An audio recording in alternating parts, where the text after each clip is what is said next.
আসসালামু আলাইকুম, কেমন আছেন সবাই? আশা করি আল্লাহর রহমতে ভালো আছেন। তো আজকে আমি কোরবানির মাংস রান্না করব।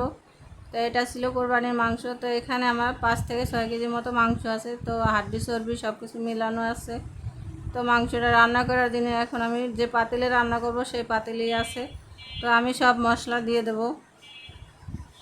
মশলা দেবো এখানে 3 চামচ রসুন বাটা, 3 চামচ আদা বাটা, মানে 3 টেবিল চামচ আর কি।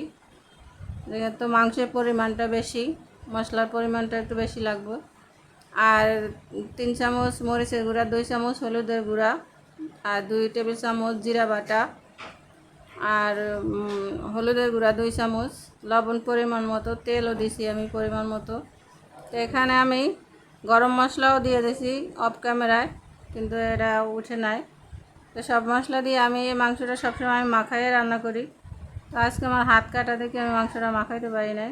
তো আমি এই নেড়ে চেড়ে মাংসটা রান্না করবো আজকে এইভাবেই। তো মাংসটা একটু কমে আসলে আমি ঢাকনা দিয়ে দেবো। মাংসটা একটু কমে আসলে আমি ভালোভাবে নেড়ে চেড়ে দেবো। এই মাংসটা আমি পানির থেকে মানে একদম ধুয়ে পরিষ্কার করে পানির থেকে উঠাই দিয়েছিলাম। সেই জন্য এই মাংসতে আর কোনো পানি লাগে নাই। যেহেতু এটা কোরবানির মাংসটা আল্লাহর নেয়ামত। এটা রান্না করতে করতে মানে কষাইতে কষাইতে সিদ্ধ হয়ে যায়। আমরা যে কিনা মাংসটা খাই ওই মাংসটা তো মনে করেন অনেক পানি লাগে, অনেক টাইম মতো সিদ্ধ করা লাগে। তো এটা কোরবানির মাংস, এটা মানে কষাইতে কষাইতেই সিদ্ধ হয়ে যায়, যে মানে মাংস থেকে পানি বের হয়ে আসছে। তো এই পানি থেকেই মাংসটা ভালোভাবে সফট হয়ে গেছিলো, সিদ্ধ হয়ে গেছিলো। তো এভাবে করে আমি ঢাকনাটা দিয়ে মাংসটা রান্না করব। বারবার ঢাকনাটা উঠে আমি একটু নেড়ে ছেড়ে দেবো, যেহেতু অনেকগুলো মাংস উপর নিচ করে নেড়ে ছেড়ে দিতে হবে। আর আপনারা জানেন মাংস মানে বসানোর পরে মাংসটা একটু বেড়ে যায়, তারপরে মাংসটা সিদ্ধ হয়ে গেলে মাংসটা যখন একটু সফটের মতো হয় তখন আর কি কমে আসে।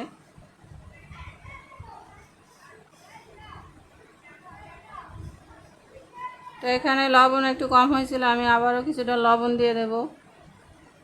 আর এখানে আমি শুকনো সব কিছু মানে তেজপাতা, গরম মশলার ভিতরে লবঙ্গ, দারচিনি, এলাচি সব মশলাই আমি দিয়ে দিয়েছিলাম। এটা অফ ক্যামেরায় দিছি আর কি, দেখা যায় না। এখানে 5 থেকে 6টা কাঁচামরিচও দিয়ে দিলাম। তো এইভাবে করে আমি নেড়ে ছেড়ে মাংসটা রান্না করে নেব। মাংসটার কালারটা দেখছেন অসম্ভব সুন্দর আসছে, দেখতেই বোঝা যায় যে মাংসের মশলাটা পরিমাণ মতো হয়েছে। এখানে মাংসটা খুবই সফট, অনেক সিদ্ধ, মানে খুব সুন্দর একটা মানে ভালো সিদ্ধ হয়েছে, কোনো পানি ব্যবহার করা লাগে না।